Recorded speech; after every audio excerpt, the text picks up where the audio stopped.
Okay, guys, so this is the second part of our judging, appraising, I don't remember the word. Review. Thank you. This is the second part of my Coughlin's, Colognans, whatever, however you say that name, fire products. So we tested out the storm matches, and we tested out the fire sticks on the last video. So if you want to check out how those worked or didn't work, go check out that video, link at the end of the video.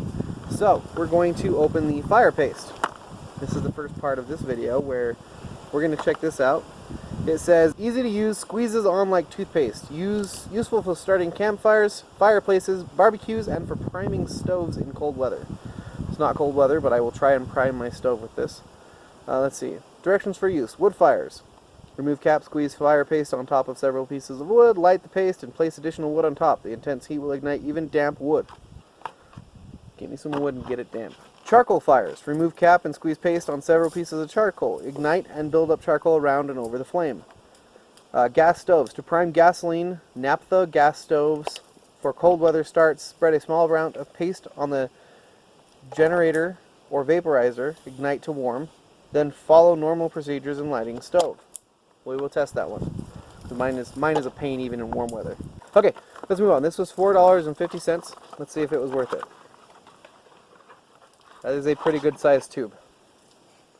I'm honestly impressed. This is 3.5 ounces of fire paste. Quick clean fire starter. Squeezes on prime stove, starts campfires and fireplaces. So we already started a little bit of a fire before. Looks like we got some damp-ish wood here. Let's go ahead. I'm assuming that this point here is designed to pop that. Try not to get it on my skin here. Okay. It's certainly have a smell. May irritate eyes.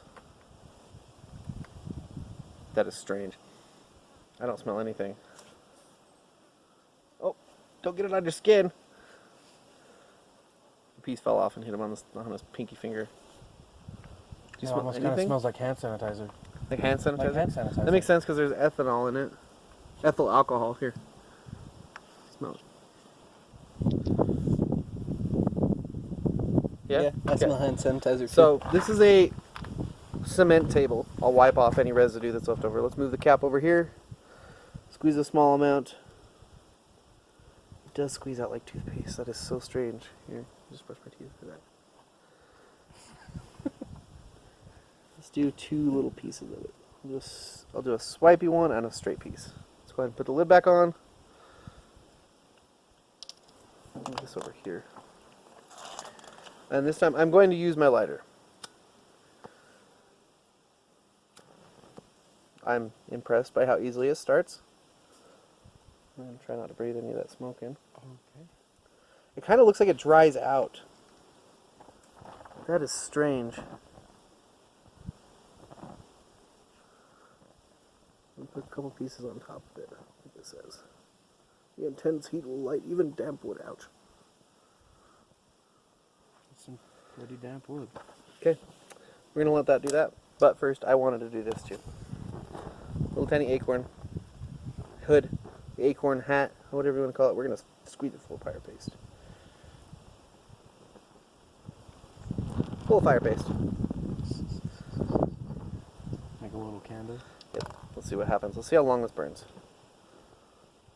Get this to ignite. It's not burning. Oh, I got it on my skin. Gross. Okay.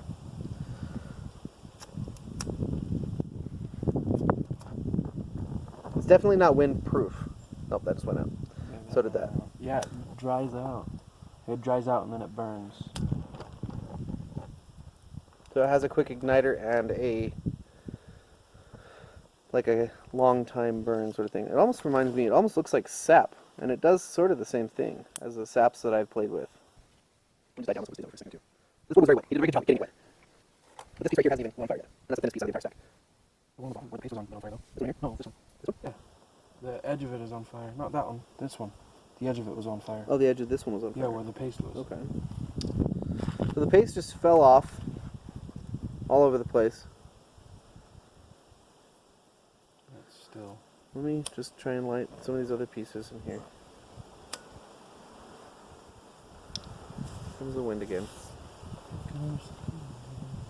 Doodle doo doo. Here comes the wind, that's what I say. It's alright. Okay, so what we're going to do is we're going to go ahead and take a break. I see 3 pieces of 2x4 over there. We're going to change our situation here, still keep the wet wood, and see if we can get this to work. We'll go to that. Okay, so we made a little wind barrier here. We're going to try this. The wind slowed down again. I don't want to jinx us. So I'm going to squeeze on quite a bit this time. Just a pile, and we're going to see if we can get this pile of wet wood to ignite.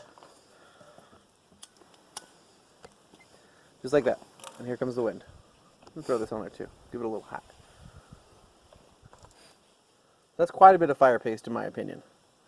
Like, I would expect that amount of fire paste to light a whole fire. Easily. Not, can I use that amount to light a fire?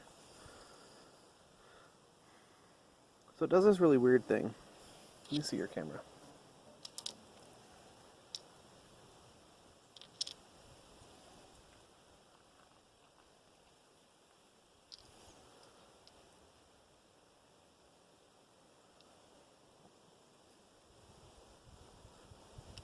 The wind protector is working a little bit. Make sure we can still see with this one. Yeah, he's already recording.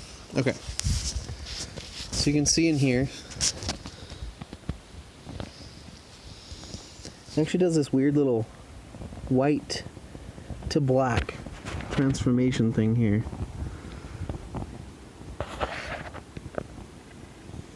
It's really interesting. It looks like a caterpillar. It does. Okay. Let's go ahead and let that go for a minute. I'll time lapse this part.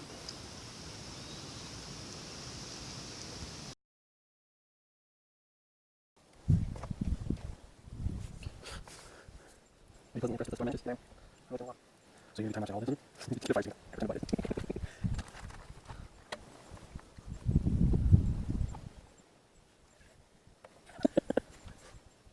So you can put lots of storm matches. Alright, so you can see right here, I have a burning piece of wood. All this was wet before. The fire paste is still burning. So at this point, I'm willing to admit that most competent people with a campfire, with any sort of campfire making skills, could use this amount to build a regular size fire, no problem. That being said, let's go ahead and there's the first part of the test. Let's move on to the next one. Okay, so right here we have a Coleman camp stove. This is the one that I'm used to seeing. It has a vaporizer right here. This piece of a pipe has to get hot to vaporize the fuel to a state where it burns cleanly and efficiently. So we're going to go ahead and... Okay, so we've got a pressurized chamber here. It pumps the fuel up along this line right here, down around this bend, and into the actual stove part right here, where it gets diffused and again warms up this pipe, making the vapor better. Now in the winter, or with this particular stove, this piece right here takes forever to get hot. So what we're going to do, we're going to see if we can preempt that. I'm going to put a little bit of that goo right there. This is another use for it. So if it breaks it, I'll attack Coughlins. But no, I'm expecting wonderful things from you, Coughlin. It didn't even light. Didn't light again. Alright, let's spread this out a little bit. That's about the same amount we just lit that fire with. This should work. So what I'm going to do is I'm going to ignite this. Maybe? Okay, there it goes. It's out.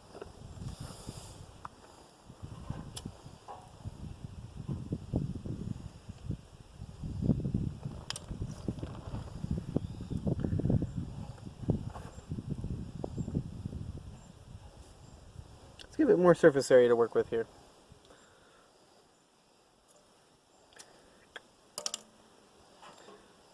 Okay, I'd say it's probably on fire now. Make sure you get this backside. Should all be lit, Now it's all lit, yeah. hopefully. The only thing, I told you to get the backside because it wasn't lit. Okay, so we're going to let this burn. We're going to let it heat up.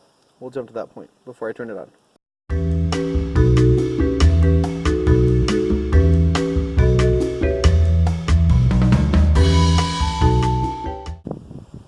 Alright, so we're going to go ahead and light this now. And all I'm going to do, because it's already on fire, is I'm just going to turn this on. It's okay, so there's the gas burning itself. It looks about normal, and now there's a mess on my vaporizer.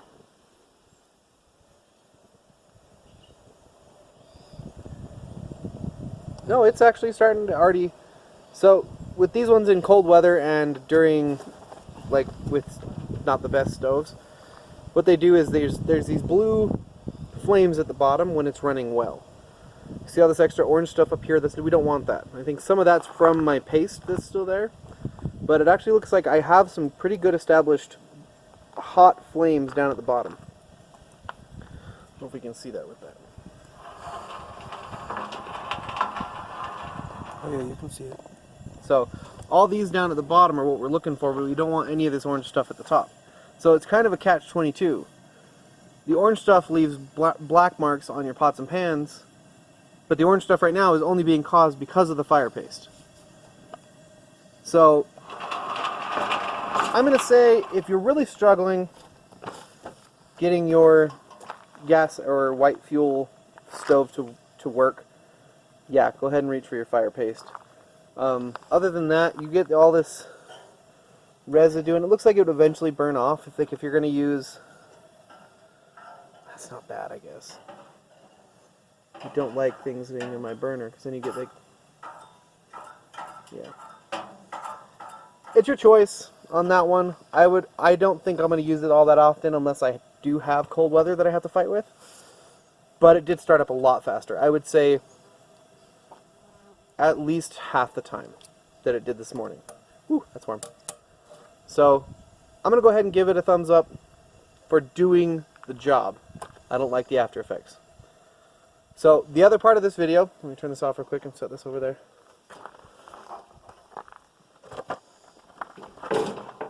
The other part of this video is going to be kind of an overnight stay sort of thing. So this is a tube tent. I've had it in my survival kit here for a long time. You can see the outside has kind of been worn. I haven't had to use it, thank goodness. This one is from Helping People Prepare. Preparedness, Providence, Confidence.